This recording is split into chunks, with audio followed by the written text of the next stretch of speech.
Everyone, it's June 20th, 2020, and I'm Rick Thompson, and this is the Cannabis News. Let's get started. Summertime may be hot in Louisiana, but the governor there is really cool. The Associated Press tells us John Bell Edwards signed into law this week a new rule changing the way medical marijuana patients become authorized in that state. Previously, doctors wishing to issue cannabis use certifications had to register with the state's Board of Medical Examiners and could only authorize cannabis use for a limited number of illnesses and ailments. The new rule? Any doctor for any reason. And that's good, because Louisiana has the largest alligator population in America. And if I'm bitten by a big old gator, I'm definitely reaching for some cannabis to help me rehabilitate and grow back whatever part of me the gator bit off. Let's talk about another governor who gets it. Reporting from Marijuana Moment tells us last week Nevada Governor Sisolak encouraged state leaders to issue pardons for low-level cannabis offenses, and this week they did. 15,000 people will no longer suffer the penalties of their low-level cannabis crimes. Similar moves in Washington State and Illinois helped to set this act in motion. The change in Nevada restores things like gun ownership rights to those previously found guilty of cannabis crimes, but it doesn't overturn the original conviction, meaning the enduring stain of the drug war will continue to haunt these Nevadans. Governor Sisolak, that's a good start, but expungement is the standard in America for erasing the illogical criminality of cannabis prohibition. Thanks for the pardons, but you still have work to do.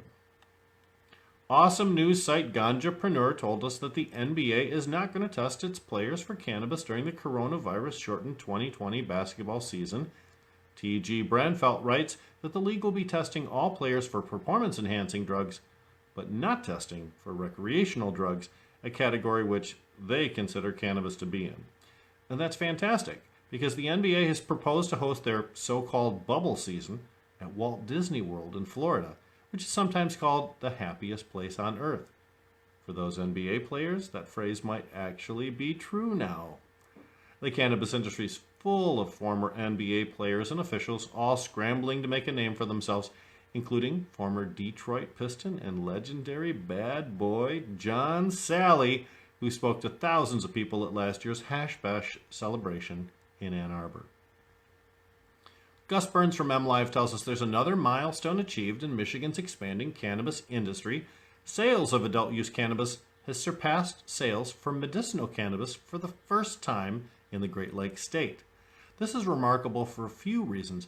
There are more than twice the number of medical retail outlets than there are adult use centers. Adult use has only been legal for retail sale for about 6 months, and we're coming out of a pandemic quarantine mode too.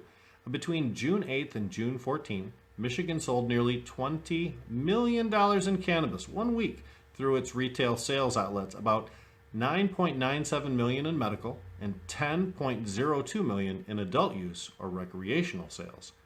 Now, since rec sales began, Michigan has sold a total of over $610 million worth of medical and adult use cannabis combined. Nice. Speaking of which, hey Canada, stop sending all your boof cannabis over the border, please. Last week we saw a smuggler try to cross under the Detroit River in a submarine and performed an epic fail.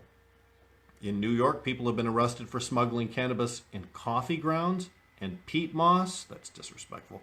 And in the first 30 days of coronavirus quarantine, Detroit police and customs agents seized more than 1.5 tons of cannabis coming in from Canuck country. Now, nobody should go to jail for a plant, but some smugglers have class and some smugglers have none. If you're going to risk federal prison, do it with style, like Bobby Platsorn did. Well, how about some events, huh? June 25th, the Marijuana Regulatory Agency will be hosting their quarterly review session online. Comments and questions can be submitted in advance or during the Zoom broadcast. On the same day, there's a virtual candidates forum being held on Facebook Live by the West Michigan Cannabis Guild. 4 candidates are already participating. There's no charge to view this broadcast. Oil Day, July 10, is the Clio Cultivation Annual Cannabis Celebration. This year includes a medical tent for cannabis consumption and more of those awesome Grateful Dead cover bands. On the following day in Traverse City, there's a big event at the Soaring Eagle Casino, sponsored by some attorneys. The 420 Cannabis and Hemp Expo has a significant ticket price. Check it out before making plans to attend. The Michigan Cannabis Expo also has a big ticket price. It jumps off on August 20th and 21st at the Frankenmuth Events Center. Nationally, in Vermont on September 26 and 27, they're hosting the rescheduled Cannabis and Hemp Convention. The National Cannabis Industry Association is hosting their Midwest Cannabis Industry Conference in Detroit on August 26 and 27. Same group hosting a lobbying event in Washington, D.C. on September 15th through 17th. Now, all these events can be found on the Seeking 420 Events page on Facebook. Last story for today. Last week I told you about Senator Ed McBroom from the Upper Peninsula saying he would not aid in the proliferation of cannabis throughout Michigan. Well, here's another story of someone whose 1950s value system put their lips in motion when they should have just stayed shut. I'm absolutely not going to the Swan Creek Tree Farm anytime soon, and you might not want to either. Heather Jordan from MLive tells us the owner really, really hates Governor Whitmer, but she dislikes cannabis even more. The Saginaw County business is owned by 86-year-old Nancy Puffer, who has volunteered to help the Recall Whitmer campaign. The elderly Puffer says Whitmer's coronavirus plan focused on supporting 4 evil industries by allowing them to remain open during quarantine. Now that includes the lottery, alcohol sales, abortions, and the cannabis industry. Puffer told MLive, and I'm quoting, "I'd like to see her, Whitmer, give an executive order getting the marijuana out of Michigan. Period. What do you need it for?" End quote. Well, apparently Michigan residents need cannabis to the tune of about $20 million in sales each week, Ms. Puffer. Now, she's the newest face of cannabis prohibition in Michigan, but nationwide, there's many others who still feel this way. Our mission to liberate the plant we love is not over. Nobody quits. Everybody fights until all states are free and every cannabis crime is expunged. And that's the cannabis news for June 20th, 2020. Happy Father's Day today, and I hope everyone enjoyed their Juneteenth day yesterday. Catch me on the Jazz Cabbage Cafe every Tuesday from 4 to 6 p.m. Eastern Time via Facebook Live. Stay safe. Tune in next week. This is Rick Thompson. Thanks for watching.